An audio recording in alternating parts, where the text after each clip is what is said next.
नमस्कार, India voice देख रहे हैं आप और मैं हूं आपके साथ आदित्य सिंह। स्वागत है आपका हमारे खास बुलेटिन हरियाणा पंजाब में, जहां हम बात करते हैं हरियाणा और पंजाब की तमाम बड़ी खबरों के बारे में। लेकिन सबसे पहले बात करेंगे हरियाणा के मुख्यमंत्री नायब सिंह सैनी ने पंचकुला में राज्य स्तरीय ओरिएंटेशन प्रोग्राम में टीचरों को नियुक्ति पत्र बांटे।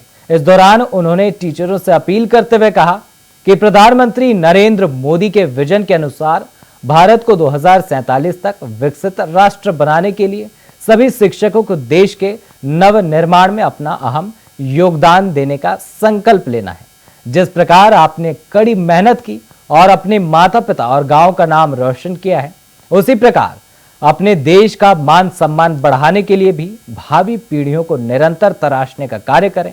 इस दौरान उन्होंने और क्या कुछ कहा, आइए आपको सुनाते हैं।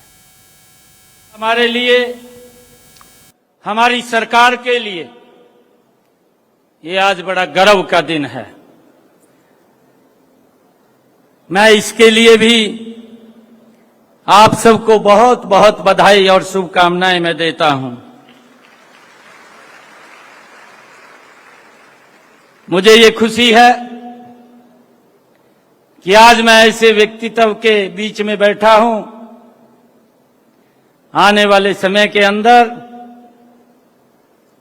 इस देश के लिए जो आदरणीय प्रधानमंत्री जी का विजन है कि हमने इसको विकसित राष्ट्र बनाना है, उसके लिए पीढ़ियों को तराशने का काम आप लोग करने वाले हैं। ये मेरे लिए बड़ा गर्व का दिन है। मुझे खुशी भी है।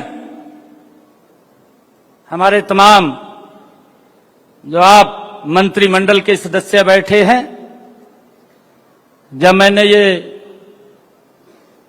निर्णय हुआ, निर्णय तो मैं दिल्ली में था, हमारी बैठक चल रही थी नीति आयोग की। आदरणीय प्रधानमंत्री जी उस बैठक में स्वयं मौजूद रहते हैं। 1 मिनट के लिए भी उठ के नहीं जाते। सुबह 9 बजे आकर के आदरणीय प्रधानमंत्री जी बैठ गए और शाम के 10 बजे तक बैठे रहे। एक एक मुख्यमंत्री से उनके राज्यों की पूरी जानकारी लेनी। हम भी हैरान थे कि पूरी जानकारी ले रहे हैं। अगर जानकारी कोई अधूरी लगे तो अपने आप बता देनी भी वहां ये भी था कहा। ये गजब का प्रधानमंत्री है जो इतनी जानकारी कलेक्ट रखता है।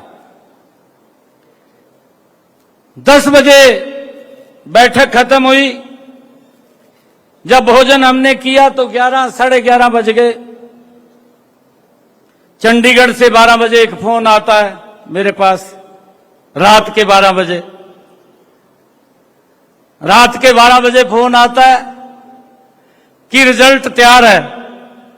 मैंने कहा अभी बटन दबा दो। ये भारतीय जनता पार्टी की सरकार है। मुझे खुशी है इस बात की बताते हुए कि रात के 12 बजे रिजल्ट तैयार होता है, फोन आता है रिजल्ट तैयार है। मैंने कहा अभी बटन दबा दो। किसी को भी देखने की और समझने की जरूरत नहीं होनी चाहिए। और आज मेरे सामने जो ये जन सैलाब, हमारे जो नवनियुक्त टीचर आज इस सरकार की सेवा के अंदर शामिल हुए हैं, मैं आप सबको बहुत बहुत बधाई देता हूं। तो मैंने फिर निर्णय किया। मैंने कहा कि सभी को एक बार एकजुट बुलाया जाए। और आज अच्छा लग रहा है मुझे, क्योंकि जिस प्रकार से आप लोगों ने मेहनत करके, पसीना बहा करके आज इस मुकाम के ऊपर खड़े हुए हैं, अपने मां बाप का भी नाम ऊंचा किया है। मैं आज आप लोगों से ये अपील करना चाहूंगा कि जिंदगी के अंदर कभी भी उस मां बाप के सम्मान को कम नहीं होने देना, उसको बढ़ाने के लिए काम करना है। ये हमारा विजन रहना चाहिए, विजन भी स्पष्ट रहना चाहिए। हम जिस काम के लिए जा रहे हैं वो काम पुण्य का काम भी है। मैं ये भी देखता हूं, बहुत सारे टीचर हैं, अपनी ड्यूटी करते हैं, जब ड्यूटी से छुट्टी हो जाती है ऐसे बच्चों के बीच में जाते हैं जो बच्चे कूड़ा बीनने का काम करते हैं, उनको इकट्ठा करके उनको पढ़ाने का काम ये हमारे टीचर करते हैं। ये मेरे लिए बड़ा खुशी की बात है। तो वहीं आगे बढ़ेंगे और बात करेंगे कि सीएम अरविंद केजरीवाल दिल्ली के कथित शराब घोटाले के मामले में बीते करीब 6 महीने से तिहाड़ जेल में बंद हैं। उनके समर्थन में मंगलवार को जंतर मंतर पर एक रैली निकाली गई, जिसमें इंडिया गठबंधन के तमाम बड़े नेताओं ने हिस्सा लिया। इस मौके पर सीएम केजरीवाल की वाइफ सुनीता केजरीवाल और पंजाब के सीएम भगवंत मान ने भी केंद्र सरकार पर जमकर हमला बोला। अपनी बात रखते वक्त पंजाब के सीएम भगवंत मान भावुक नजर आए। उन्होंने दावा किया कि केजरीवाल में दिल्ली में शानदार काम कर बीजेपी की कमीशन की दुकानों पर ताले लगवा दिए। साथ ही कहा कि अरविंद केजरीवाल को जमानत दिलवाने के लिए कहां जाएं हम, हद ही हो गई है। बता दो सुप्रीम कोर्ट जाएं या कौन सा वकील करें, हमसे क्या कसूर हो गया। उन्होंने तमाम सवाल पूछते हुए अपनी बातों को रखा और इस दौरान मंच से पंजाब के सीएम भगवंत मान ने क्या कुछ कहा, आइए आपको सुनाते हैं। आवाज एक ही है, जो मर्जी बोले, आवाज एक ही है कि डेमोक्रेसी बचानी है, संविधान बचाना है। अभी भी ये थोड़ा बहुत अहंकार तो कम हो गया, लेकिन अभी अहंकार है। 240 आई है, इस बार 400 पार तो क्या बेड़ा पार ही नहीं हुआ इसका, लेकिन फिर भी अभी अहंकार है। वो अहंकार कौन तोड़ेगा?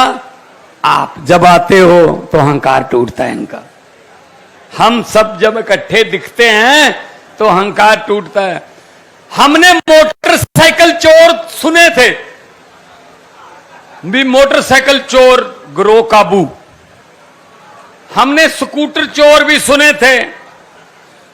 थोड़ा पुराने जमाने में चले जाएं, बीसीआर चोर गिरोह भी मिले थे, टेलीविजन भी चुरा लेते थे। लेकिन बीजेपी ऐसी है जो पार्टियां चुराती है। शिवसेना का तीर कमान चुरा लिया,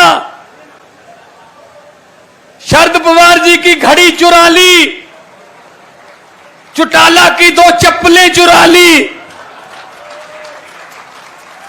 जो इनके साथ आता है उसको खा जाते हैं। जैसे पंजाबी में बोलते हैं ना, सपनी अपने अंडे आप खांदी है। जो इनके साथ आता है उसको खा जाते हैं ये लोग। इसलिए बचो, इनसे बचो।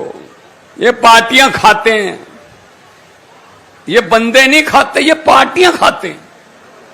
पूरी की पूरी पार्टी खा जा। अकाली दल खा गए,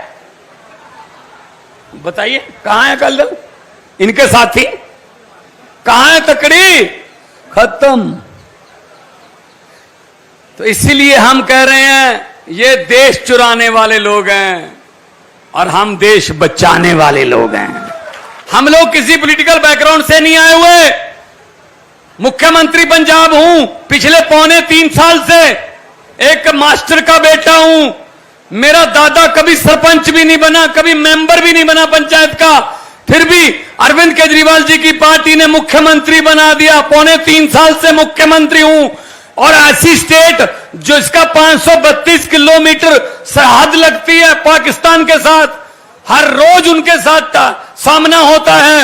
हर रोज कफन, तिरंगे के कफन में लिपट के हमारे लाशें आती हैं, हमारे बच्चों की, हमारे शहीदों की। कभी कारगिल से, कभी जम्मू के बॉर्डर से, कभी कठुआ के बॉर्डर से, कभी दीनानगर के बॉर्डर से।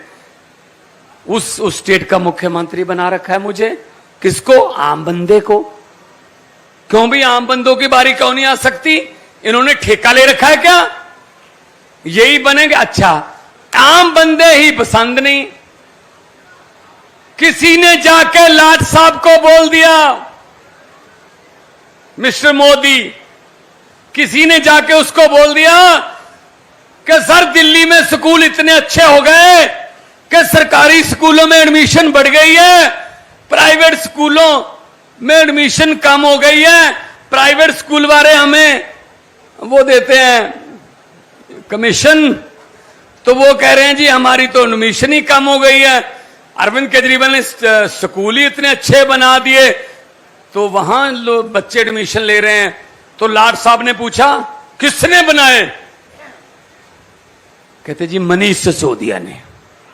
उठा के जेल में फेंक दो, चलो मनीष सिसोदिया जेल में। फिर गए अस्पताल वाले, जी इतने बड़े बड़े अस्पताल बना ले प्राइवेट, हमने शीशे लगा ले बड़े बड़े, 5 लाख रुपया तो सीधे ही लेते हैं एंट्री पे ही, कि बच गया जान बच गई, 5 लाख रुपया जमा करा दो बाद में इलाज करेंगे। जी वो तो सरकारी अस्पताल इतने अच्छे हो गए दिल्ली में कि प्राइवेट में तो कोई आता ही नहीं है। तो लाट साहब ने पूछा किसने बनाए? सतेंद्र जैन ने। उठा के जेल में फेंक दो। सतेंद्र जैन जेल में, मनीष सिसोदिया जेल में।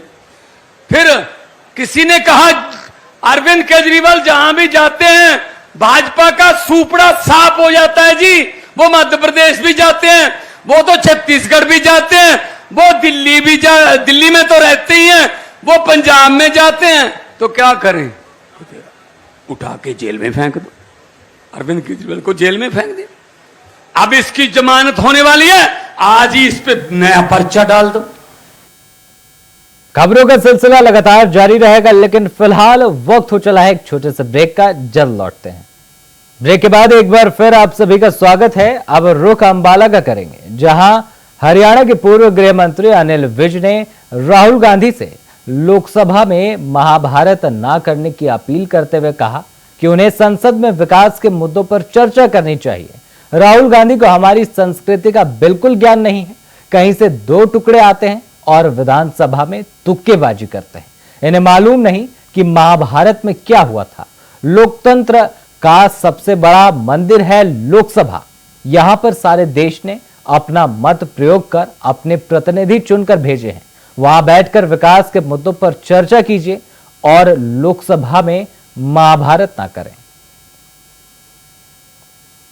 मैं राहुल गांधी जी से विनम्र प्रार्थना करना चाहूंगा कि लोकसभा में महाभारत मत कराएं। इनको हमारी संस्कृति का बिल्कुल ज्ञान नहीं है। कहीं से कोई 2 टुकड़े जान आते हैं और तुक्केबाजी करते हैं विधानसभा के अंदर। इनको मालूम नहीं है महाभारत हुई थी तो क्या हुआ था। लोकसभा लोकतंत्र का सबसे बड़ा मंदिर है। यहां पर सारे देश ने अपने मत का प्रयोग करके प्रतिनिधि चुने हैं। वहां पर बैठकर विकास की योजनाओं पर चर्चा होनी चाहिए, उनके ऊपर बात होनी चाहिए। कृपा करके लोकसभा में महाभारत मत करें। खबर चरखी दादरी से है, जहां लघु सचिवालय में आज समाधान शिविर का आयोजन हुआ, जिसमें जिला परिषद सीईओ प्रदीप कौशिक ने शिकायतों की सुनवाई की। बता दें कि शिविर में 28 शिकायतों की सुनवाई की गई और 14 शिकायतों का मौके पर ही समाधान किया गया। जिला परिषद सीईओ प्रदीप कौशिक ने बताया कि समाधान शिविर 28 शिकायतों की सुनवाई की गई है, जिनमें 14 शिकायतों का मौके पर ही समाधान किया गया एवं सभी विभागों के अधिकारियों द्वारा नागरिकों की शिकायतों का मौके पर ही समाधान किया जा रहा है। नागरिकों की शिकायतों की सुनवाई के लिए समाधान शिविर बहुत कारगर साबित है।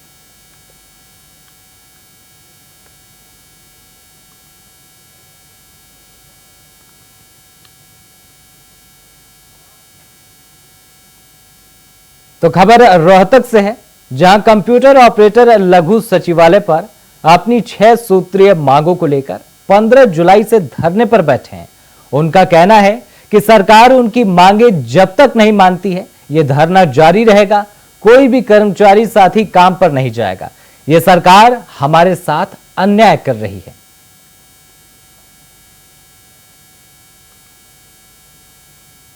हमारी 6 सूत्री मांगे हैं जी। इनको लेकर हम पिछली 15 जुलाई से हड़ताल पे हैं। सरकार हमारी कोई भी मांग मानने के लिए तैयार नहीं है, लेकिन हमने भी सरकार को क्लियर कर दिया, जब तक सरकार हमारी मांगे नहीं मानेगी हम भी पीछे हटने वाले नहीं हैं। हम 15 तारीख से बैठे हैं जी, 15 जुलाई से आज 16वां दिन है, और जब तक हमारी मांगे नहीं मानी जाएगी हम ऐसे ही बैठे रहेंगे। हम ये चाहते हैं कि भाई हम लोग जो लगे हुए हैं वो 20-20, 25-25 सालों से DITS के माध्यम से लगे हुए हैं। हम ये चाहते हैं कि DITS का कोई बजट नहीं है, सरकार DITS के बजट का प्रावधान करे और DITS का केंद्रीकरण करे, क्योंकि हमारे काफी जिलों में साथियों को समय पे सैलरी नहीं मिल रही है। ये बहुत बड़ा इश्यू है। सरकार के हमारे 3-4 दौर की बातचीत हो चुकी है, लेकिन अभी कोई संतोषजनक जवाब जो है सरकार की तरफ से नहीं आया है, और ना ही हमारी वो मांग मानने के लिए तैयार है। हम ये चाहते हैं कि भी सरकार इतने साल की सर्विस को देखते हुए हमारी सेवाओं को नियमित करे, हमें पक्का रोजगार मुहैया करवाए। हमारी तो खबर सिरसा से है, जहां नकली व डेट बदलकर और एक्सपायरी डेट की जिंक, खाद और कीड़े मारने वाली दवाइयां बेचने वाले दुकानदारों का भंडाफोड़ का मामला सामने आया है। आपको बता दें कि एक्सपायरी डेट की जिंक, खाद और कीड़े मारने वाली दवाइयां धड़ल्ले से बेची जा रही थी। तो वहीं मौके पर कृषि विभाग ने मामले पर संज्ञान लिया और एक्शन लिया।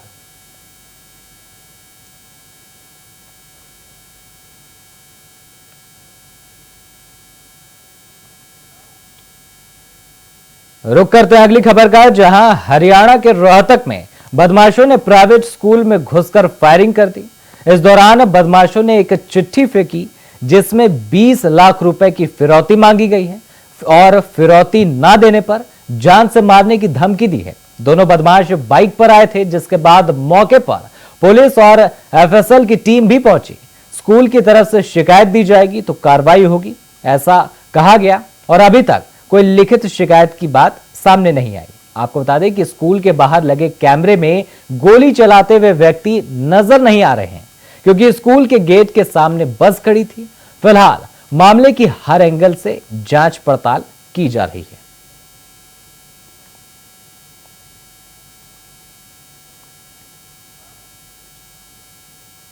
वहीं बात करेंगे, हरियाणा के NHM कर्मचारियों ने अपनी हड़ताल को 4 दिन के लिए और आगे बढ़ा दिया है। हड़ताल के कारण सरकारी अस्पतालों में काम ठप पड़ा है और मरीजों को भी परेशानी झेलनी पड़ रही है। बता दें कि पिछले 4 दिनों से NHM कर्मचारी अपनी लंबित मांगों को लेकर हड़ताल पर हैं, जिसके चलते नागरिक अस्पताल, आयुष विभाग सहित सिविल सर्जन कार्यालय का काम ठप पड़ा हुआ है। प्रदेश के मौजूदा CM नायब सिंह सैनी ने 7 जून को करनाल में CM आवास पर विरोध कर रहे कर्मचारियों से मुलाकात कर उनकी समस्याओं का जल्द से जल्द समाधान करने का उन्हें आश्वासन दिया था, लेकिन 1 महीना बीतने के बावजूद CM नायब सिंह सैनी ने उनकी मांगे पूरी नहीं की।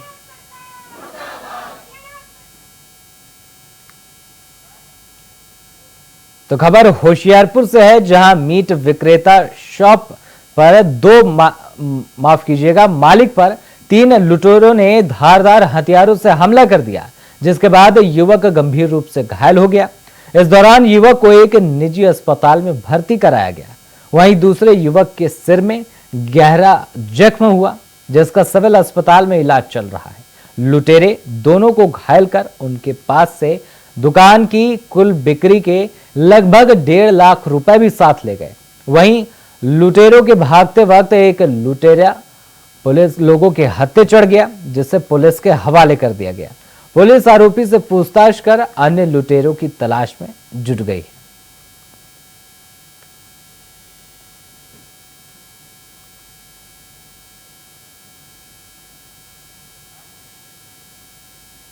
रुक करते हैं अगली खबर का, जहां यमुना नगर में रोडवेज की बस की साइड लग जाने के कारण एक कावड़िए का जल खंडित हो गया, जिसके बाद भड़के कावड़ियों ने हंगामा कर दिया, जिससे सड़क के दोनों ओर वाहनों की लंबी कतार लग गई। जाम की सूचना पर मौके पर पहुंची पुलिस ने कड़ी मशक्कत कर कावड़ियों को मामले में कार्रवाई का आश्वासन दिया, जिसके बाद कावड़ियों ने यह जाम खोल दिया।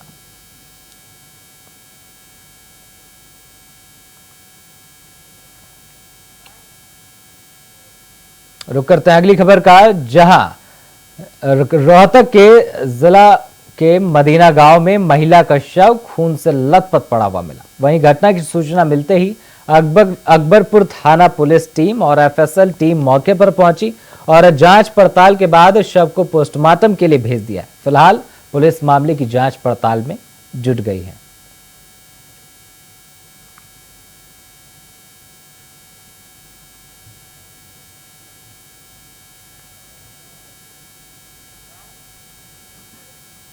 रुक करते हैं अगली खबर का, जहां हरियाणा प्रदेश के सीएम नायब सिंह सैनी एक बार फिर से हरियाणा के आखिरी छोर में बसे सिरसा हलके के दौरे पर आने वाले।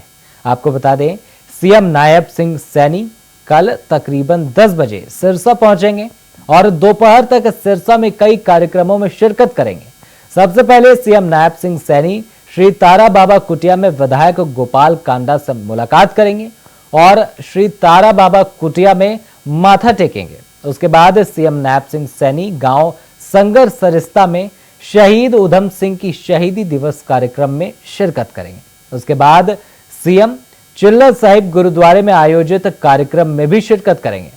आपको बता दें, भाजपा नेता अमन चोपड़ा ने कहा कि सीएम नायब सिंह सैनी के सिरसा दौरे को लेकर भाजपा कार्यकर्ताओं में अच्छा खासा उत्साह देखने को मिल रहा है। साथ ही कहा कि सीएम कल सिरसा में कई कार्यक्रमों में शिरकत करेंगे।